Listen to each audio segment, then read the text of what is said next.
Well, thanks so much. It's a pleasure and honor to be here to follow you, Patrick. You did some great things at CMS, and look forward to continue to hear about the great things you do in North Carolina. I wanted to just take a couple minutes to talk about where we find ourselves and what we can do in a sense about it. And I'm preaching to the choir, right? You all know this, but I'm going to say it anyway. And by the way, I have no slides. I've been told that I should put my name up there and have our logo behind me. So that's what it is. That's it. So don't expect any slides. So the deal is this. I think despite all of our innovations and all the great work that we did at CMS, most people are still getting care from either a 1965 or a 1983 version of Medicare, where the question is whether the care that you're getting is medically necessary, or if you're talking about home health, the question is whether there's a skilled need or you're homebound, or if you're talking about hospice, the question is whether you have less than 6 months to live. These dividing lines. And so we talk a lot about value and volume and what we're going to focus on, but the reality is most people are still getting that kind of care. Most providers are still fighting those battles on a daily basis over what side of the line that they're on. Most fraud and abuse and compliance activity is dedicated to that. Not to, frankly, I think what we should really be focused on, which is what people actually need. I think we've lost our soul a little bit in focusing on individuals as vessels that can be billed for, and not focusing on them as family members. It shouldn't be that if we're really focused on value over volume, that it is easier for a 94-year-old to get a hip replacement surgery than it is for her to get home attendant service from Medicare, which she can't get, or palliative care, which is difficult, if impossible, to get. It shouldn't be that if we're really focused on value, that some of the things that are the most valuable are ancillary to Medicare, except when you're talking about hospice. And I was talking to actually my tailor about this, and he said, it's really odd that we had to wait for my mother and my father, they both died under hospice, in order to get some of the things that we really wanted. Someone to have a conversation with us. They got music therapy.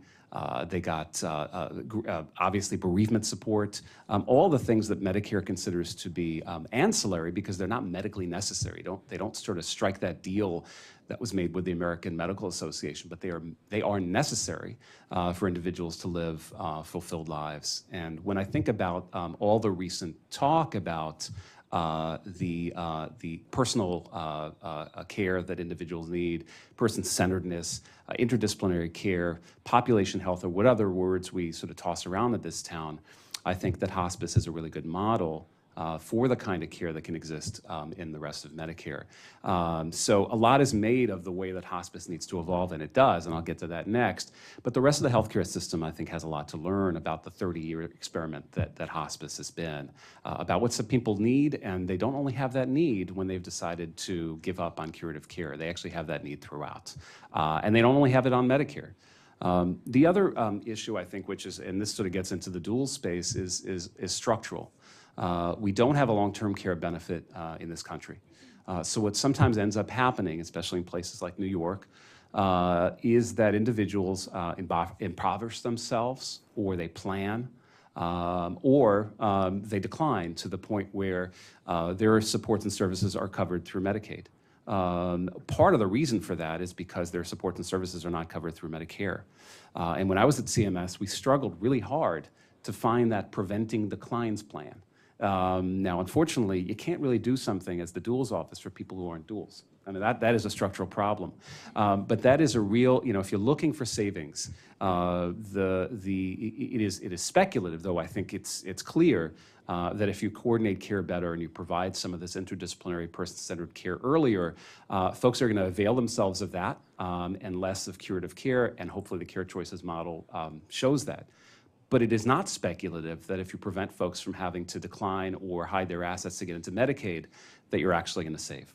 So that is a structural change related completely to the relationship between Medicare and Medicaid that I think we need to look closely at. So two things. One is the structure of Medicare and what it pays for and two, how individuals decline from Medicare down to Medicaid, sometimes on purpose. In terms of hospice itself, it too needs to evolve. Hospice has been closed and sort of in the way that you treat a child between the ages of 0 and 35.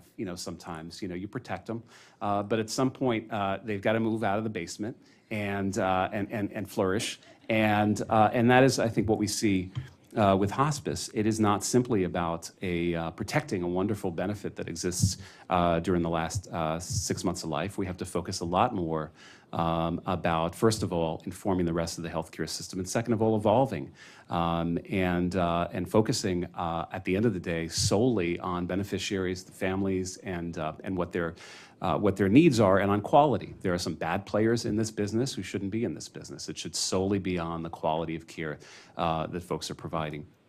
Last thing I'd say, and then I'll be quiet, is that I also think that hospice has a little bit to say that can be helpful given all that ails this society right now. If there is a natural disaster, as there was during 9/11, or man-made disaster, wildfires, hurricanes, it is usually the mayor who calls up the local hospice who says, can you provide bereavement counseling to our population here? Not paid for, but that is a huge part of the kind of community service that hospices provide. Number one. Number two, the opioid crisis is often, when it's discussed in hospice terms, discussed in terms of, well, we want to make sure that we have sufficient ability to provide opioids to our patients, and certainly hospices do. But the way that hospices get most involved with the opioid crisis is actually, if you look at a place like Carroll County, near where I live in Maryland, it's providing bereavement support to the survivors of the opioid overdoses, which happens every day. So they have massive bereavement support, again, not paid for, but massive bereavement support groups that are dedicated to helping people, the survivors, deal with the death of their loved one. And so it strikes me that we often in hospice sort of wait for the physical manifestation of an ailment, and then provide this great interdisciplinary care to individuals at the end of life during the last 6 months. But we know that there are 22 people a day who are veterans who commit suicide. We know that we have individuals who have profound problems with pain management and end up overdosing on opioids. And I think that this community, and I think the hospice community is included in that, really needs to think hard about how we can help bring some of the bereavement and grief counseling and interdisciplinary care that we've designed and built, and have it actually help some of the problems that we see today, not only cancer, dementia, COPD and the like, but also some of the behavioral health and addiction issues that we see. With that, I'll end, and I thank you so much for giving me the opportunity.